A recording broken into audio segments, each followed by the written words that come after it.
राधे राधे आप सभी को। मैं नम्रता आप सभी का स्वागत करती हूँ अपने चैनल पे। तो हम सभी देख रहे थे गोदान उपन्यास। गोदान का हमने 20वां अध्याय तक देख लिया था पिछली क्लास में। उसमें गोबर है, भोला के यहाँ जाता है, उससे बातें करता है और भोला उसके बैलों को वापस लौटा देता है और बैलों को लेके वो वापस घर आता है। तो यहाँ तक हमने 20वें भाग में देखा था। 21वां भाग में देखेंगे आगे कि आगे क्या होता है। तो चलिए शुरू करते हैं। देहातों में साल के 6 महीने किसी न किसी उत्सव में ढोल मजीरा बजता रहता है। होली के 1 महीना पहले से 1 महीना बाद तक फाग उड़ती है। आषाढ़ लगते ही आल्हा शुरू हो जाता है और सावन भादों में कजलियाँ होती हैं। कजलियों के बाद रामायण गान होने लगता है। सेमरी भी अपवाद नहीं है। महाजन की धमकियाँ और कारिंदे की बोलियाँ इस समारोह में बाधा नहीं डाल सकती। घर में अनाज नहीं है, देह पर कपड़े नहीं हैं, गांठ में पैसे नहीं हैं, कोई परवाह नहीं। जीवन की आनंद वित्ती तो दबाई नहीं जा सकती, हंसे बिना तो जिया नहीं जा सकता। यूँ तो होली में गाने बजाने का मुख्य स्थान नोखे राम की चौपाल थी। वहीं भंग बनती थी, वहीं रंग उड़ता था, वहीं नाच होता था। इस उत्सव में कारिंदा साहब के 10-5 रुपए खर्च हो जाते थे और किसमें यह सामर्थ्य थी कि अपने द्वार पे जलसा कराता। लेकिन अब की बार गोबर ने गांव के सारे नवयुवकों को अपने द्वार पर खींच लिया है और नोखे राम की चौपाल खाली पड़ी हुई है। गोबर के द्वार पे भंग घुट रही है, पान के बीड़े लग रहे हैं, रंग घोला जा रहा है, फर्श बिछा हुआ है, गाना हो रहा है और वहाँ चौपाल में सन्नाटा छाया हुआ है। भंग रखी हुई है, पीसे कौन? ढोल मजीरा सब मौजूद है, पर गाए कौन? जिसे देखो गोबर के द्वार की ओर दौड़ा चला जा रहा है। यहाँ भांग में गुलाब जल और केसर और बादाम की बहार है। हाँ, शेर भर बादाम गोबर खुद लाया। पीते ही चोला तर जाता है, आंखें खुल जाती हैं। खमीरा तमाकू लाया है, खास बिस्वा की, और रंग में भी केवड़ा छोड़ा है।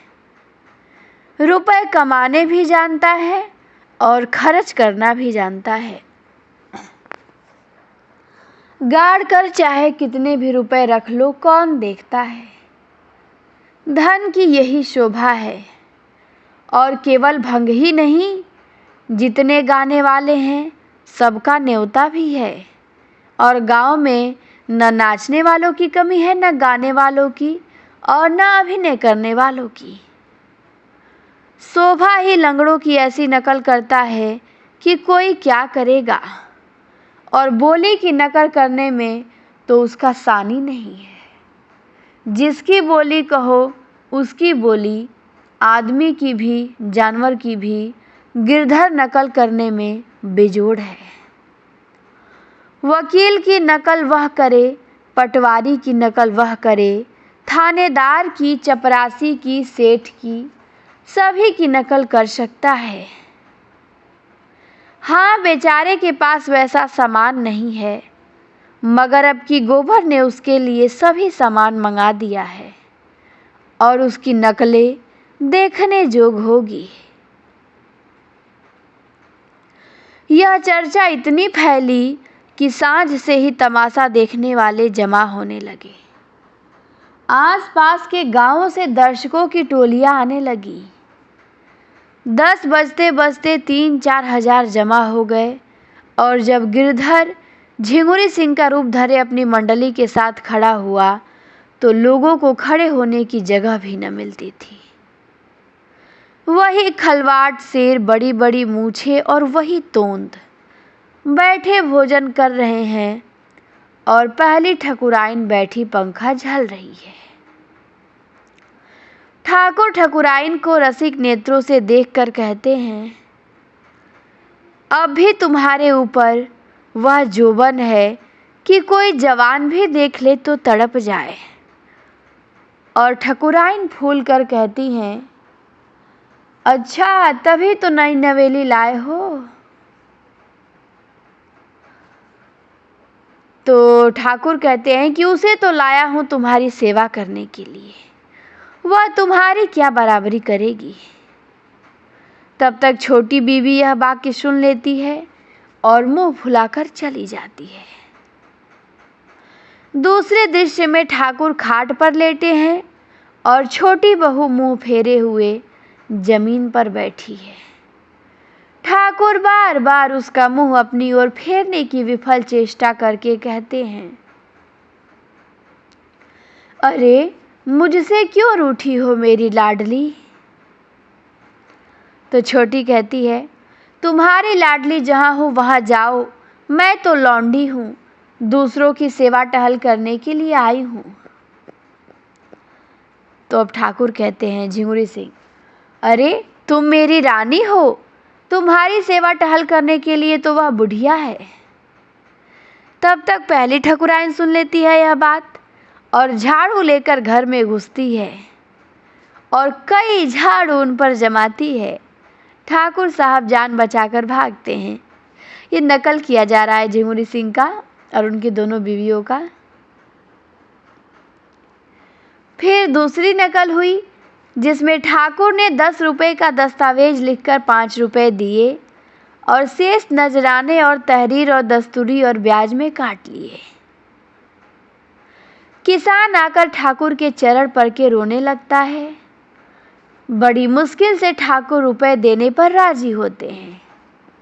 जब कागज लिखा जाता है और आसामी के हाथ में 5 रुपए रख दिए जाते हैं तो वह चकराकर पूछता है, यह तो 5 है मालिक, 5 नहीं 10 है, घर जाकर गिनना। तो फिर कहता है आसामी, नहीं सरकार 5 है। फिर कहते हैं मालिक, 1 रुपया नजराने का हुआ कि नहीं। तो बोला हाँ सरकार। फिर कहते हैं 1 कागज का। फिर बोला हाँ सरकार। फिर बोले 1 दस्तूरी का। फिर बोला हाँ सरकार। फिर बोले 1 सूद का। बोला हाँ सरकार। तो बोले 5 नगद 10 हुए कि नहीं। तो फिर बोला हाँ सरकार। अब यह 5 भी मेरी आंखों से मेरी ओर से रख लीजिए। आसामी बोलता है कि अब यह जो 5 बचा है वो भी मेरी ओर से आप ही रख लीजिए। तो मालिक कहते हैं, कैसा पागल है। तो आसामी बोलता है, नहीं सरकार, 1 रुपया छोटी ठकुराइन का नजराना है, 1 रुपया बड़ी ठकुराइन का, 1 रुपया छोटी ठकुराइन के पान खाने को, 1 रुपया बड़ी ठकुराइन के पान खाने को, बाकी 1 बचा वह आपकी क्रियाक्रम के लिए। ये उसका नौटंकी कर रहे थे, सब लोग नाटक उतार रहे थे। फिर इसके बाद नोखे राम और पटेश्वरी और दाता दिन की बारी बारी से सबकी खबर ली गई और फब्तियों में चाहे कोई नयापन न हो, नकलें पुरानी हो, लेकिन गिरधर का ढंग ऐसा हास्यजनक था कि दर्शक इतने सरल हृदय थे कि बेबात की बात में भी हंसते रहते थे। रात भर भड़ेती होती रही और सताए हुए दिल कल्पना में प्रतिशोध पाकर प्रसन्न होते रहे। आखिरी नकल समाप्त हुई तो कौवे बोल रहे थे, सवेरा होते ही जिसे देखो उसी की जबान पर वही रात के गाने, वही नकल वही फिक्रे, मुखिए तमाशा बन गया।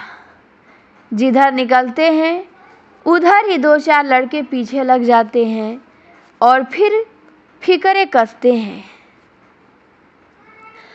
झिंगुरी सिंह तो दिल्लगी बाज आदमी थे, इसे दिल्लगी में लिया, मगर पटेश्वरी में चिढ़ने की बुरी आदत थी। और पंडित दाता दीन तो इतने तुनक मिजाज थे कि लड़ने पे तैयार हो जाते थे। वह सबसे सम्मान पाने के आदी थे। कारिंदा की तो बात ही क्या, राय साहब तक उन्हें देखते ही सिर झुका देते थे। और उनकी ऐसी हंसी उड़ाई जाए अपने ही गांव में, यह उनके लिए असहाय था।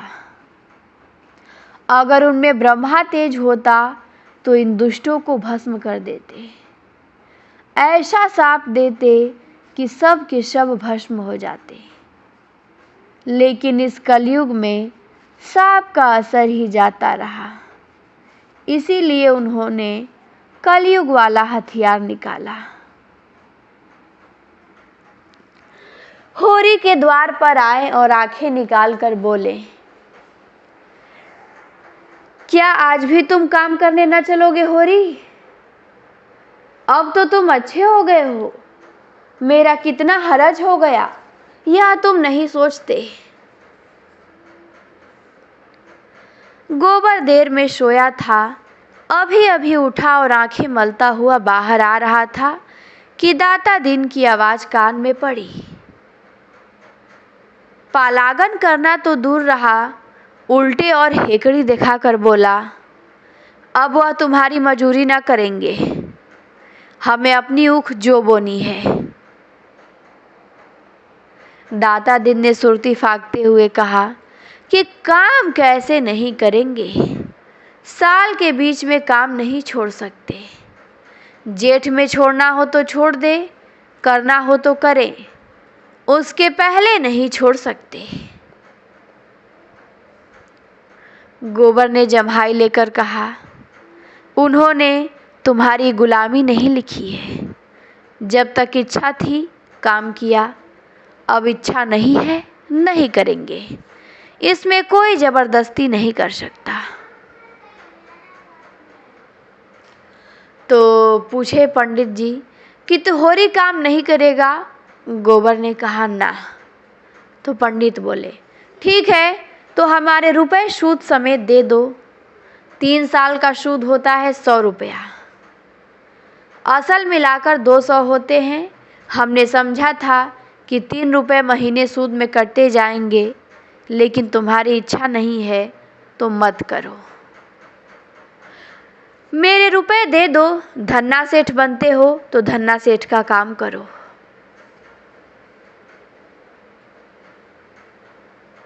होरी ने दाता दिन से कहा, तुम्हारी चाकरी से मैं कब इनकार करता हूँ महाराज, लेकिन हमारी ऊख भी तो बोने को पड़ी है।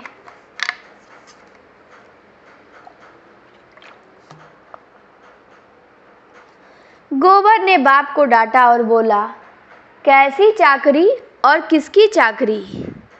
यहाँ तो कोई किसी का चाकर नहीं, सभी बराबर हैं। अच्छी दिल्लगी है, किसी को 100 रुपये उधार दिए और उससे सूद में जिंदगी भर काम लेते रहे, मूल्य ज्यों का त्यों। यह महाजनी नहीं है, खून चूसना है। दाता दिन बोले, ठीक है तो रुपए दे दो भैया, लड़ाई काहे की? मैं आने रुपए ब्याज लेता हूँ, तुम्हें गांव घर का समझ के आधा आने रुपए पर दिया था। गोबर बोला कि हम तो 1 रुपया सैकड़ा देंगे, 1 कौड़ी बेसी नहीं।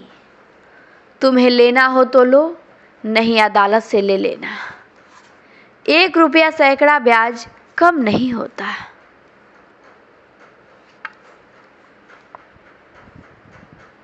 दाता दिन बोले, मालूम होता है रुपए की गर्मी हो गई है।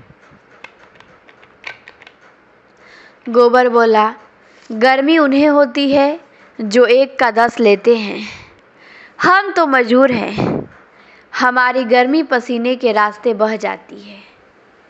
मुझे याद है तुमने बैल के 30 रुपए दिए थे, उसके 100 हुए और अब 100 के 200 हो गए।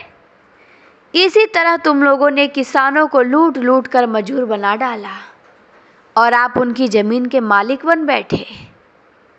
30 के 200, कुछ हद है। कितने दिन हुए होंगे दादा?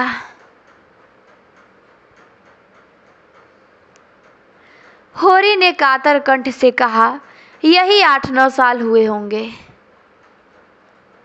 गोबर ने छाती पे हाथ रख के कहा कि 9 साल में 30 रुपए के 200, 1 रुपया के हिसाब से कितना होता? उसने जमीन पर एक ठिकरे से हिसाब लगाकर कहा कि 10 साल में 36 रुपए होते हैं और असल मिलाकर 66। उसके 70 रुपए ले लो, इससे बेसी मैं 1 कौड़ी न दूंगा। दाता दीन ने होरी को बीच में डालकर कहा, सुनते हो होरी गोबर का फैसला? मैं अपने 200 छोड़ के 70 रुपए ले लूं, नहीं अदालत करूं। इस तरह का व्यवहार हुआ तो कई दिन संसार चलेगा। और तुम बैठे सुन रहे हो, मगर यह समझ लो मैं ब्राह्मण हूं। मेरे रुपए हजम करके तुम चैन न पाओगे। मैंने ये 70 रुपए भी छोड़े, अदालत भी न जाऊंगा। जाओ, अगर मैं ब्राह्मण हूं तो अपने पूरे 200 रुपए लेकर दिखा दूंगा और तुम मेरे द्वार पर आओगे और हाथ बांध कर दोगे। दाता दिन झल्लाए हुए लौट पड़े। गोबर अपनी जगह बैठा रहा, मगर होरी के पेट में धर्म की क्रांति मची हुई थी। अगर ठाकुर या बनिए के रुपए होते तो उसे ज्यादा चिंता न होती, लेकिन ब्राह्मण के रुपए, उसकी 1 पाई भी दब गई तो हड्डी तोड़कर निकलेगी। भगवान न करे कि ब्राह्मण का कोप किसी पर पड़े। वंश में कोई चिल्लू भर पानी देने वाला, घर में दिया जलाने वाला भी नहीं रहता। होरी का धर्म भीरु मन त्रस्त हो उठा। उसने दौड़कर पंडित जी के चरण पकड़ लिए और आर्त स्वर में बोला, महाराज, जब तक मैं जीता हूं तुम्हारी 1-1 पाई चुकाऊंगा। लड़के की बातों पर मत जाओ। मामला तो हमारे तुम्हारे बीच में हुआ है ना, वह कौन होता है?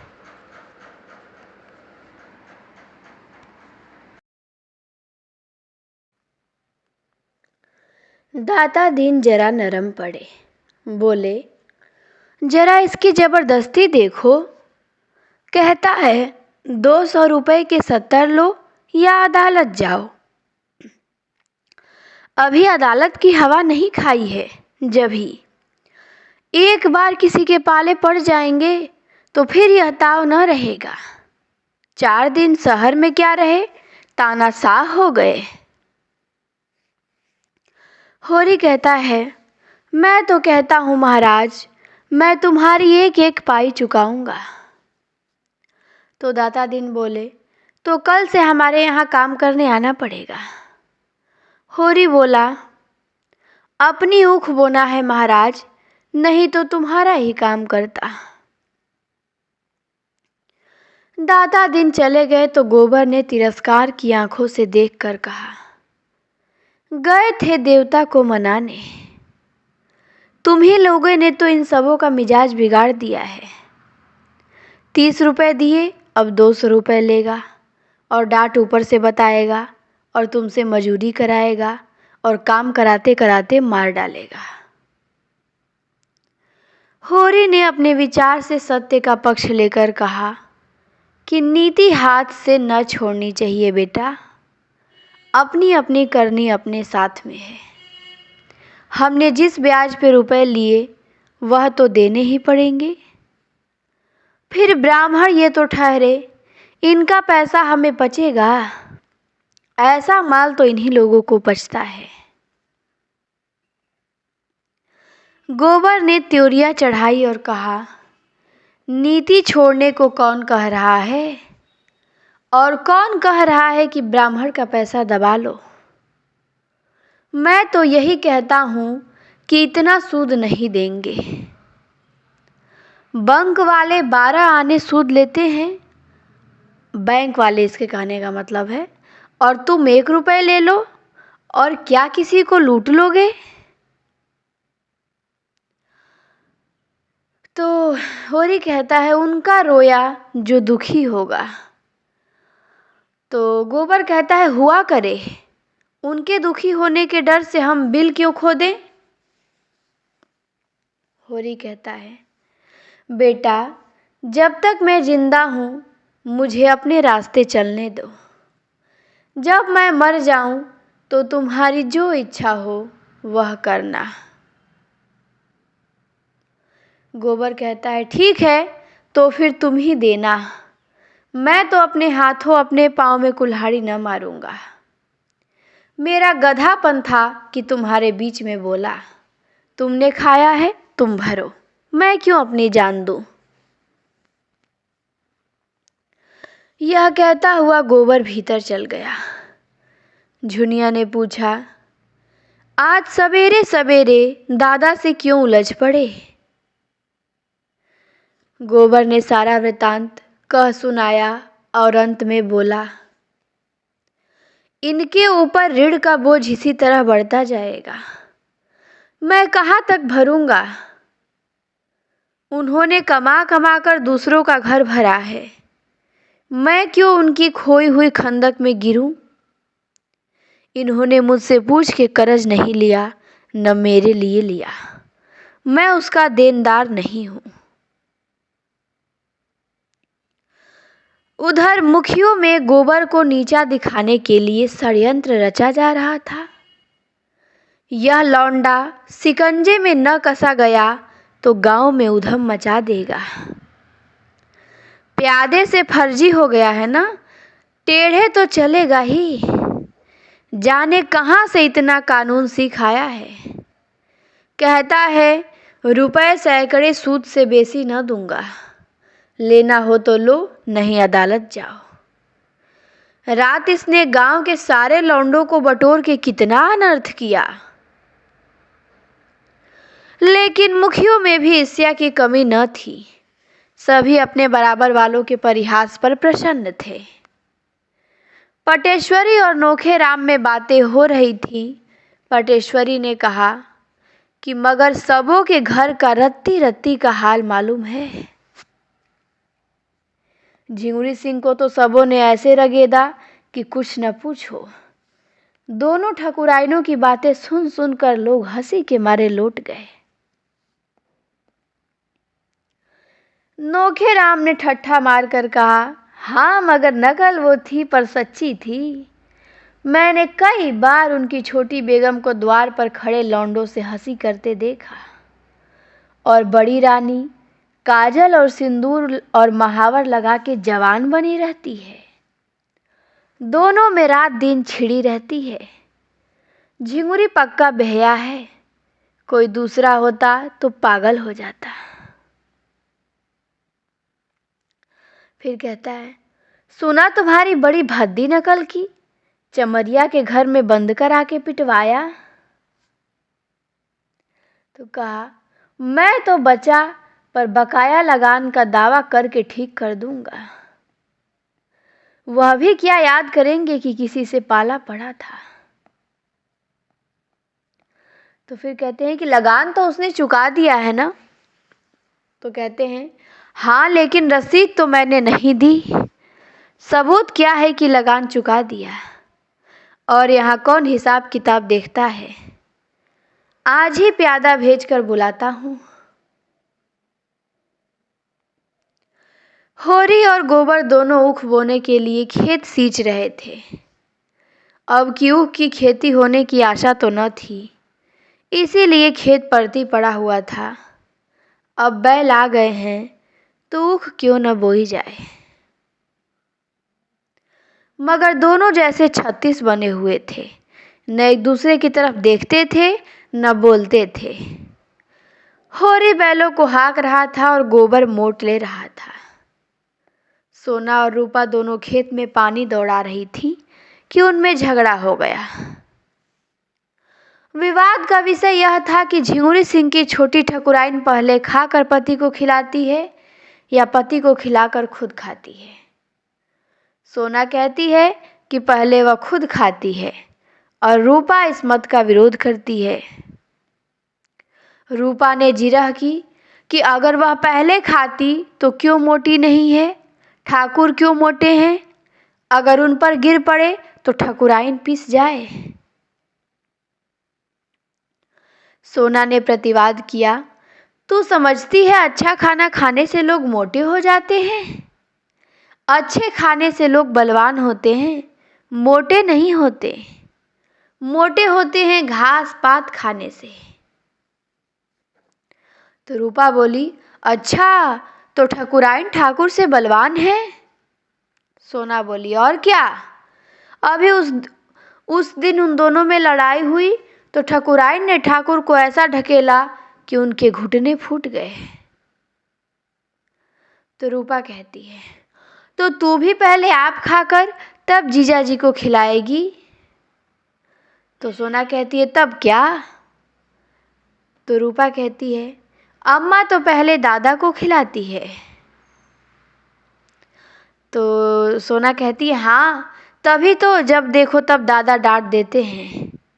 मैं बलवान होकर अपने मर्द को काबू में रखूंगी।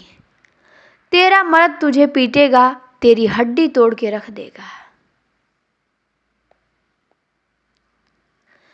रूपा रुआसी होकर बोली, क्यों पीटेगा? मैं मार खाने का काम ही न करूंगी। सोना बोली, वह कुछ न सुनेगा, तूने जरा भी कुछ कहा और वह मार चलेगा, मारते मारते तेरी खाल उधेड़ देगा। रूपा ने बिगड़कर सोना की साड़ी दांतों से फाड़ने की चेष्टा की और असफल होने पर चुटकियां काटने लगी। सोना ने और चिढ़ाया, कहा, वह तेरी नाक भी काट लेगा। इस पर रूपा ने बहिन को दांत से काट खाया। सोना की बाह लहुआ गई। उसने रूपा को जोर से ढकेल दिया। वह गिर पड़ी और उठकर रोने लगी। सोना भी दांतों के निशान देखकर रो पड़ी। उन दोनों का चिल्लाना सुनकर गोबर गुस्से से भरा हुआ आया और दोनों को दो दो घूंसे जड़ दिए। दोनों रोती हुई खेत से निकल के घर चल दी। सिंचाई का काम रुक गया और इस पर पिता पुत्र में एक झड़प हो गई। होरी ने पूछा, पानी कौन चलाएगा? दौड़े दौड़े गए दोनों को भगा आए, अब जाकर मना क्यों नहीं लाते? गोबर बोला, तुम्ही ने सबों को बिगाड़ रखा है। होरी कहा, इस तरह मारने से और निर्लज्ज हो जाएंगी। गोबर बोला कि 2 जून खाना बंद कर दो, अपने आप ठीक हो जाएंगी। होरी बोला, मैं उनका बाप हूँ, कसाई नहीं हूँ।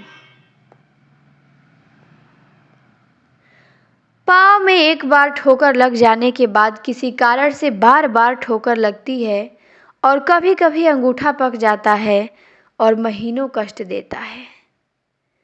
पिता और पुत्र के सद्भाव को आज उसी तरह चोट लग गई थी और उस पर यह तीसरी चोट पड़ी। गोबर ने घर जाकर झुनिया को खेत में पानी देने के लिए साथ लिया। झुनिया बच्चे को लेकर खेत में गई। धनिया और उसकी दोनों बेटियां ताकती रहीं। माँ को भी गोबर की यह उद्दंडता बुरी लगती थी। रूपा को मारता तो वह बुरा न मानती, मगर जवान लड़की को मारना यह उसके लिए असहाय था। आज ही रात को गोबर ने लखनऊ लौट जाने का निश्चय कर लिया।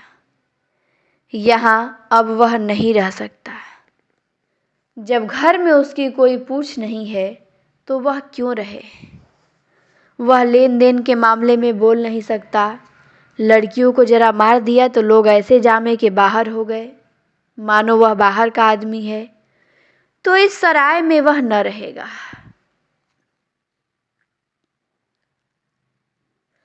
दोनों भोजन करके बाहर आए थे कि नोखे राम के प्यादे ने आकर कहा, चलो चलो, कारिंदा साहब ने बुलाया है। होरी ने गर्व से कहा, रात को क्यों बुलाते हैं, मैं तो बाकी दे चुका हूं। प्यादा बोला, मुझे तो तुम्हें बुलाने का हुक्म मिला है, जो कुछ हरज करना हो वहीं चल कर करना।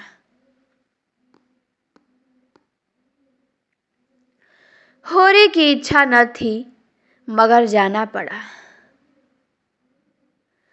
गोबर विरक्त सा बैठा रहा। आधे घंटे बाद होरी फिर लौटा और चीलम भर के पीने लगा। अब गोबर से रहा न गया। पूछा, किस मतलब से बुलाया था? होरी ने भर्राई हुई आवाज में कहा, मैंने पाई पाई लगान चुका दिया। वह कहते हैं तुम्हारे ऊपर 2 साल की बाकी है। अभी उस दिन मैंने ऊख बेची, 25 रुपए वहीं उनको दे दिए, और आज वह 2 साल का बाकी निकालते हैं। मैंने कह दिया मैं एक धेला न दूंगा। गोबर ने पूछा, तुम्हारे पास रसीद तो होगी? होरी बोला, रसीद कहाँ देते हैं ये लोग।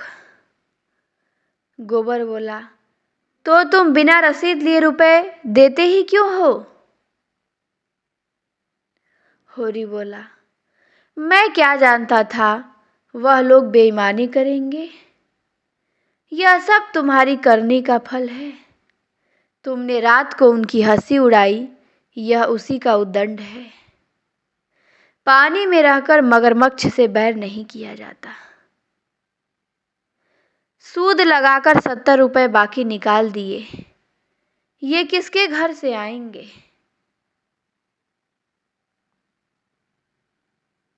गोबर ने अपनी सफाई देते हुए कहा, तुमने अगर रसीद ले ली होती तो मैं लाख उनकी हंसी उड़ाता, तुम्हारा बाल भी बांका न कर सकते। पर मेरी समझ में नहीं आता कि लेन देन में तुम सावधानी से काम क्यों नहीं लेते। यो रसीद नहीं देते तो डाक से रुपया भेजो, यही तो होगा, 1 आध रुपया महसूल पड़ जाएगा। इस तरह की धांधली तो न होगी। होरी बोला, तुमने यह आग न लगाई होती तो कुछ ना होता। अब तो सभी मुखिया बिगड़े हुए हैं, बेदखली की धमकी दे रहे हैं। देव जाने कैसे बेड़ा पार लगेगा। गोबर बोलता है, मैं जाकर पूछता हूँ। होरी बोला, तुम जाकर और आग लगा दोगे? गोबर बोला, अगर आग लगानी पड़े तो आग भी लगा दूंगा। यह बेदखली करते हैं, मैं उनके हाथ में गंगाजली लेकर अदालत में कसम खिलाऊंगा। तुम दुम दबाकर बैठे रहो, मैं इसके पीछे जान लड़ा दूंगा। मैं किसी का 1 पैसा नहीं चाहता, न अपना 1 पैसा खोना चाहता हूँ। वह उसी वक्त उठा और नोखे राम की चौपाल में जा पहुंचा। देखा तो सभी मुखिया लोगों का कैबिनेट बैठा हुआ है। गोबर को देख के सबके सब सतर्क हो गए। वातावरण में षड्यंत्र की सी कुंठा भरी हुई थी। गोबर ने उत्तेजित कंठ से पूछा, यह क्या बात है करिंदा साहब कि आपको दादा ने हाल तक का लगान चुकता कर दिया और आप अभी 2 साल का बाकी निकाल रहे हैं? यह कैसा गोलमाल है? नोखे राम ने मसनद पे लेटकर रूप दिखाते हुए कहा कि जब तक होरी है मैं तुमसे लेन देन की कोई बातचीत नहीं करना चाहता।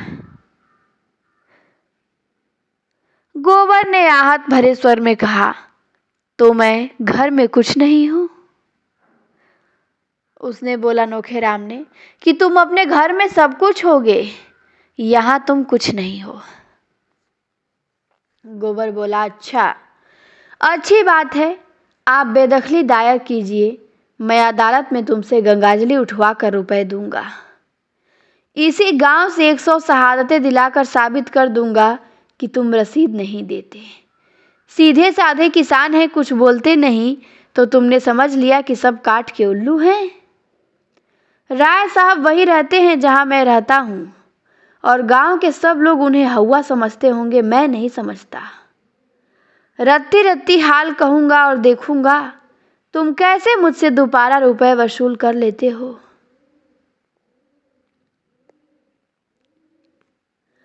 उसकी वाणी में सत्य का बल था। डरपोक प्राणियों में सत्य भी गूंगा हो जाता है। वही सीमेंट जो ईंट पर चढ़ के पत्थर हो जाता है और मिट्टी पे चढ़ा दिया जाए तो मिट्टी हो जाएगा। गोबर की निर्भीक स्पष्टवादिता ने उस अनीति के बख्तर को बेध डाला, जिससे सज्जित होकर नोखेराम की दुर्बल आत्मा अपने को शक्तिमान समझ रही थी। नोखेराम ने जैसे कुछ याद करने का प्रयास करके कहा, तुम इतना गर्म क्यों हो रहे हो? इसमें गर्म होने की कौन बात है?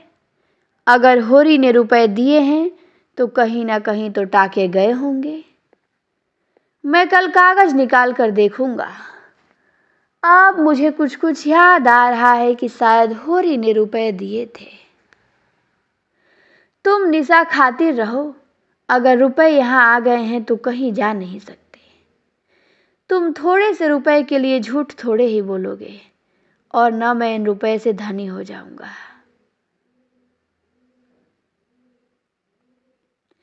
अब तो गोबर जीत गया। उसने नोखेराम से स्वीकार कर लिया कि होरी ने उसे पैसा दिया था। अब घर आता है तो गोबर ने चौपाल से आकर होरी को ऐसा लताड़ा कि बेचारा स्वार्थ भीरू बूढ़ा रुआंसा हो गया। बोला, तुम तो बच्चों से भी गए बीते हो, जो बिल्ली की म्याऊं सुनकर चिल्ला उठते हैं। कहां कहां तुम्हारी रक्षा करता फिरूंगा। मैं तुम्हें 70 रुपए दे के जाता हूं, दाता दिन ले तो देकर भरपाई लिखा देना। इसके ऊपर तुमने 1 पैसा भी दिया तो फिर मुझसे 1 पैसा भी न पाओगे। मैं परदेश में इसीलिए नहीं पड़ा हूं कि तुम अपने को लुटवाते रहो और मैं कमाकर भरता रहूं।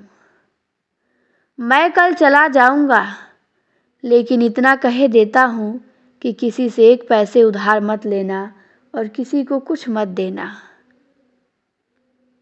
मंगरू, दुलारी, दाता दिन सभी से 1 रुपए सैकड़े सूद कराना होगा। धनिया भी खाना खाकर बाहर निकल आई। बोली, अभी क्यों जाते हो बेटे? 2-4 दिन और रखकर ऊख की बोनी करा लो और कुछ लेन देन का हिसाब भी ठीक कर लो तो जाना।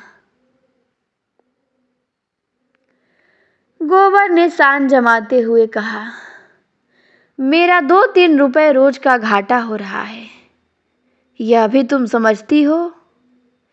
यहां मैं बहुत बहुत तो 4 आने की मजूरी ही तो करता हूं, और अब की तो मैं झुनिया को भी लेते जाऊंगा।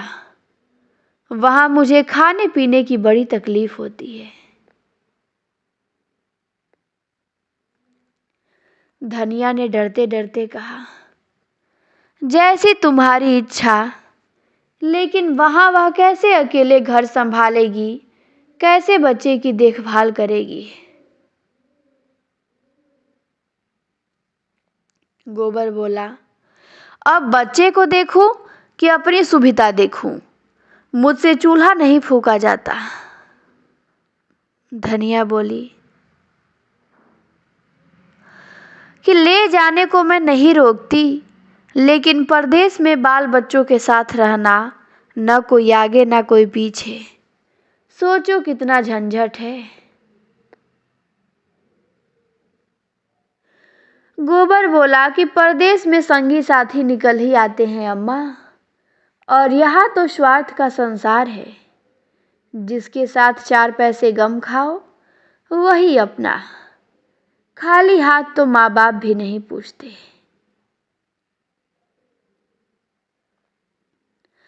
धनिया कटाक्ष समझ गई। उसके सिर से पांव तक आग लग गई। बोली, माँ बाप को भी तुमने उन्हीं पैसे के यारों में समझ लिया। गोबर बोला, आंखों देख रहा हूं। धनिया बोली, नहीं देख रहे हो? माँ बाप का मन इतना निठुर नहीं होता। हाँ, लड़के अलबत्ता जहां 4 पैसे कमाने लगे कि माँ बाप से आंखें फेर ली। इसी गांव में 1-2 नहीं 10-20 परतोख दे दो। माँ बाप करज कवाज लेते हैं किसके लिए? लड़के लड़कियों ही के लिए कि अपने भोग विलास के लिए? गोबर बोला, क्या जाने तुमने किसके लिए करज लिया। मैंने तो 1 पैसा भी नहीं जाना तुम लोगों का। धनिया बोली, बिना पाले ही इतने बड़े हो गए। गोबर बोला, पालने में तुम्हारा क्या लगा? जब तक बच्चा था दूध पिला दिया, फिर लावारिस की तरह छोड़ दिया। जो सबने खाया वही मैंने खाया। मेरे लिए दूध नहीं आता था, मक्खन नहीं बंधा था। और तुम भी चाहती हो और दादा भी चाहते हैं कि मैं सारा कर्जा चुकाऊं, लगान दूं, लड़कियों का ब्याह करूं, जैसे मेरी जिंदगी तुम्हारा देना भरने के लिए ही है। मेरे भी तो बाल बच्चे हैं।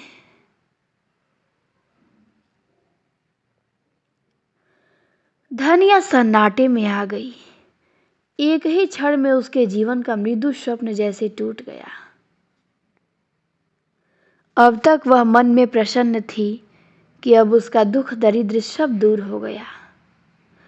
जब से घर में गोबर आया था उसके मुख पर हास की एक छटा खिली रहती थी। उसकी वाणी में मृदुता और व्यवहार में उदारता आ गई थी कि भगवान ने उस पर दया की है तो उसे सिर झुकाकर चलना चाहिए।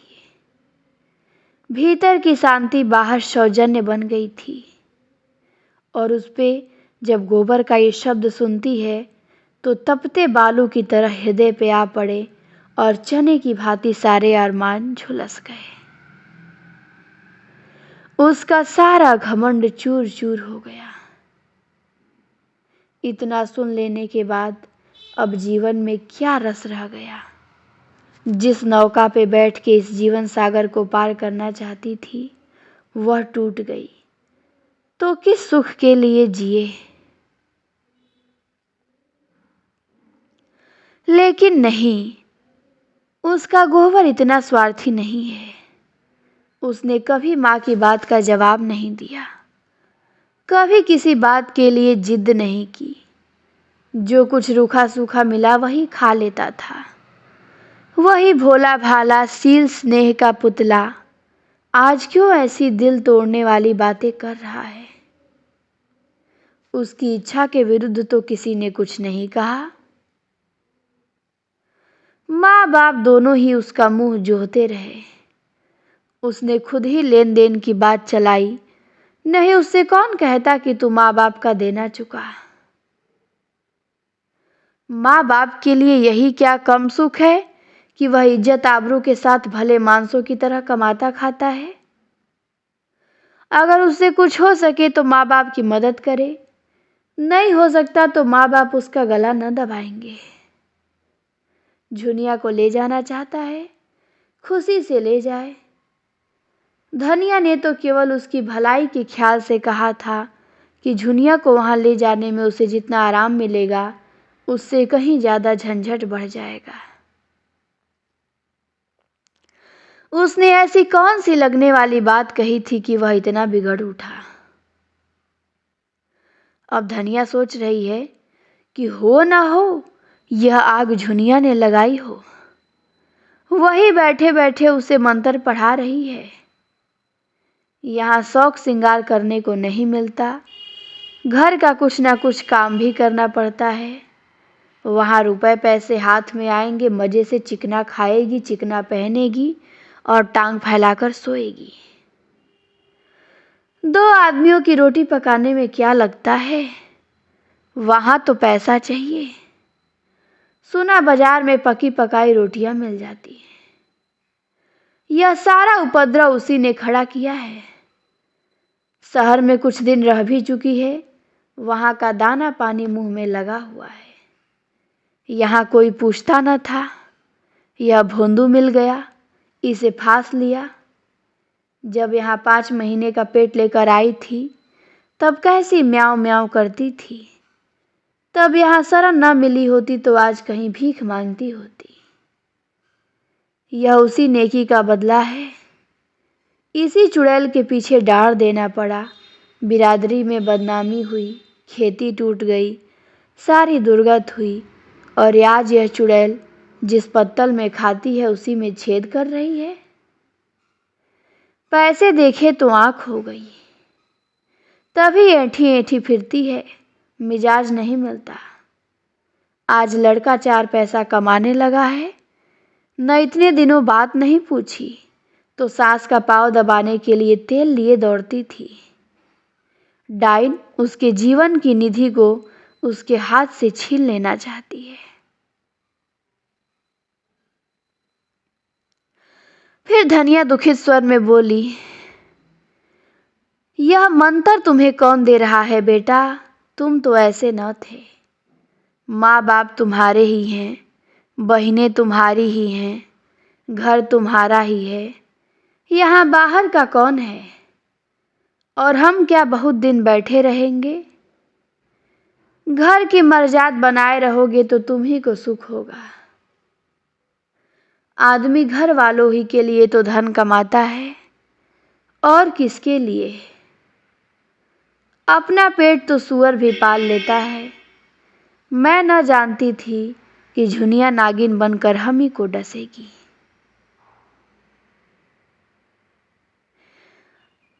यहाँ पे झुनिया ने कुछ किया नहीं है, वो सब तो गोबर ही कर रहा है, उसी के अंदर घमंड आया है।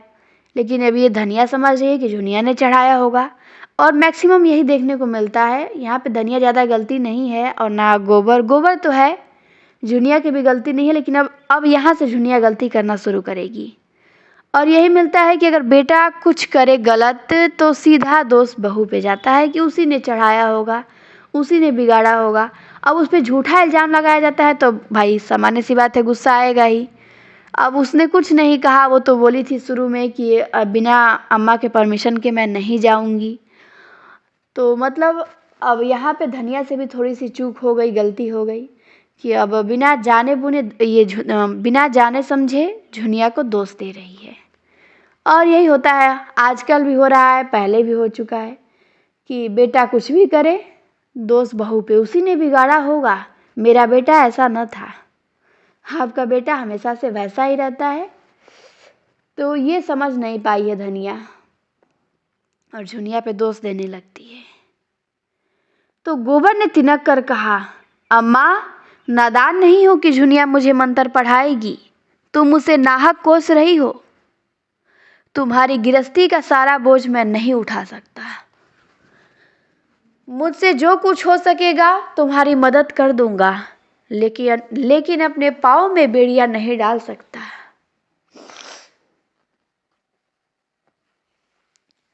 झुनिया भी कोठरी से निकलकर बोली, अम्मा जुलाहे का गुस्सा दाढ़ी पर न उतारो। कोई बच्चा नहीं है कि उन्हें फोड़ लूंगी। अपना अपना भला बुरा सब समझते हैं। आदमी इसीलिए नहीं जन्म लेता कि सारी उम्र तपस्या करता रहे और एक दिन खाली हाथ मर जाए। सब जिंदगी का कुछ सुख चाहते हैं, सबकी लालसा होती है कि हाथ में 4 पैसे हैं। धनिया ने दांत पीस कर कहा, अच्छा झुनिया, बहुत ज्ञान न बधार। अब तू भी अपना भला बुरा सोचने जोग हो गई है। जब यहाँ आकर मेरे पैरों पर सिर रखे रो रही थी, तब अपना भला बुरा नहीं सूझा। उस घड़ी हम भी भला बुरा सोचने लगते तो आज तेरा कहीं पता ना होता।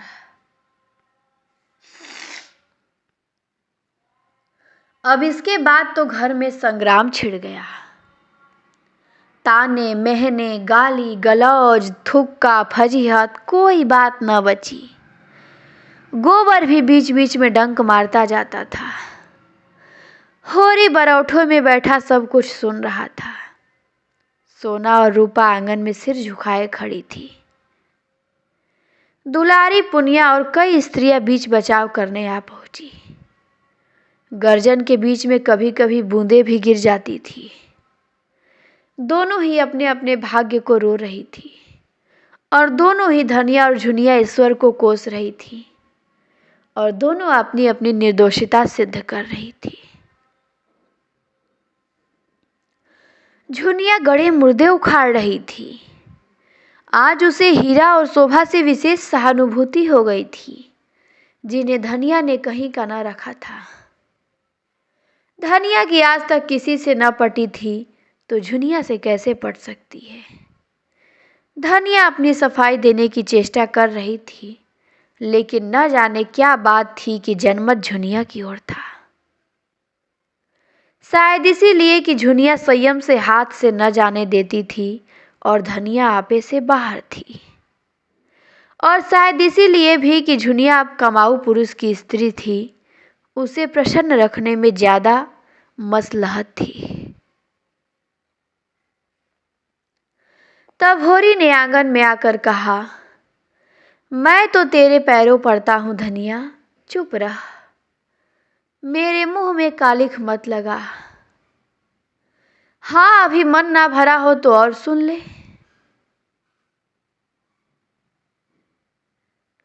धनिया फुकार मार के उधर दौड़ी, बोली, तुम भी मोटी डाल पकड़ने चले?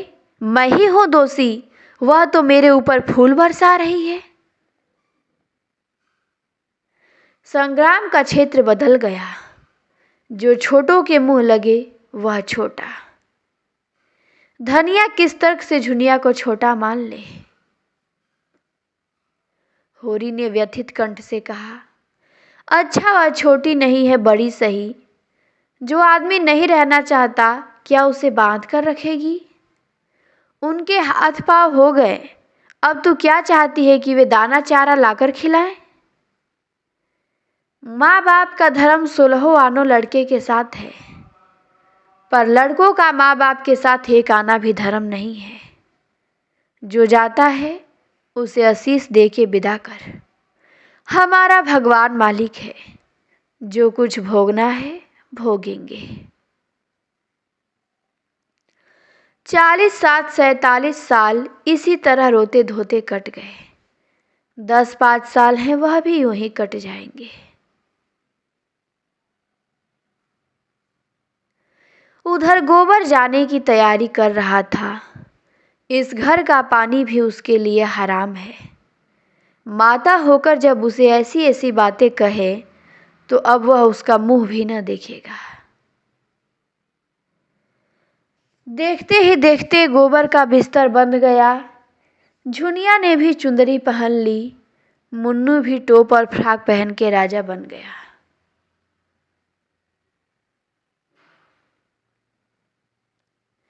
होरी ने आर्द्र कंठ से कहा, बेटा, तुमसे कुछ कहने का मुंह तो नहीं है, लेकिन कलेजा नहीं मानता। क्या जरा जाकर अपनी अभागिनी माता के पांव छू लोगे तो कुछ बुरा होगा? जिस माता की कोख से जन्म लिया और जिसका रक्त पीकर पले हो, उसके साथ इतना भी नहीं कर सकते? गोबर ने मुंह फेर कर कहा, मैं उसे अपनी माता नहीं समझता। होरी ने आंखों में आंसू लाकर कहा, जैसी तुम्हारी इच्छा, जहां रहो सुखी रहो। झुनिया ने सास के पास जाकर उसके चरणों को अंचल से छुआ। धनिया के मुंह से आशीष का एक शब्द भी न निकला। उसने आंखें उठाकर देखा भी नहीं। गोबर बालक को गोद में लिए आगे आगे था, झुनिया बिस्तर बगल में दबाए पीछे। एक चमार का लड़का संदूक लिए था। गांव के कई स्त्री पुरुष गोबर को पहुंचाने गांव के बाहर तक आए। धनिया बैठी रो रही थी, जैसे कोई उसके हृदय को आरे से चीर रहा हो। उसका मातृत्व उस घर के समान हो रहा था जिसमें आग लग गई हो और सब कुछ भस्म हो गया हो, बैठकर रोने के लिए भी स्थान न बचा हो। और यहीं पे ये भाग समाप्त होता है। बहुत मार्मिक भाग था, एक किस्सा। यहाँ पे गोबर की गलती है। माँ बाप जैसे भी हों, आपको अपने कर्तव्यों को नहीं चूकना चाहिए उनके प्रति। अब वो भोला भाला है, आप इतना पढ़ा नहीं है, तो अब बच्चे अपने हिसाब से अपने माता पिता को भी देखने लगते हैं कि हम आधुनिक हो गए तो वो भी आधुनिक सोचे। अरे सब अलग अलग हैं, सब अलग सोचेंगे। जो जैसा सोच रहे हैं आप उनकी सोच थोड़ी ना बदल सकते हैं, पर आप अपने कर्तव्य से भी नहीं चूक सकते हैं। तो यहाँ पे बच्चे सोचते हैं कि माँ बाप को ही बदल डालो, बिल्कुल हमारी तरह ही वो सोचें। नहीं, वो गलत कर रहे हैं, उन्हें आप प्यार से समझाइए, नहीं समझ रहे हैं। लगान वसूली ये सब उनके बस की बातें नहीं है। रसीद उतना पढ़ा लिखा नहीं है, गंवार है। गंवार कहलाता ही क्यों? अगर ये सब चीज़ें समझ लेता तो वो भी शहर में रहने लगता, समझदार हो जाता। अब वो गंवार है, पढ़ा लिखा ही नहीं है, तो वो नहीं समझेगा ना। तो आपको सब चीज़ें समझा के प्यार से हैंडल करना पड़ेगा। तो आप अब अपने नज़रिए से सबको देखेंगे, नहीं माँ बाप ही गलत हैं। तो यहाँ पे गोबर ने गलती किया है थोड़ा। तो अब यहीं पे ये भाग समाप्त होता है किस्सा। उम्मीद करते हैं कि आप लोगों को समझ में आया हो। अब हम देखेंगे 22वां भाग। ठीक, अगली क्लास में 22वां भाग देखेंगे। क्लास अच्छी लगी तो लाइक शेयर और कमेंट ज़रूर करिएगा। आज के लिए इतना ही।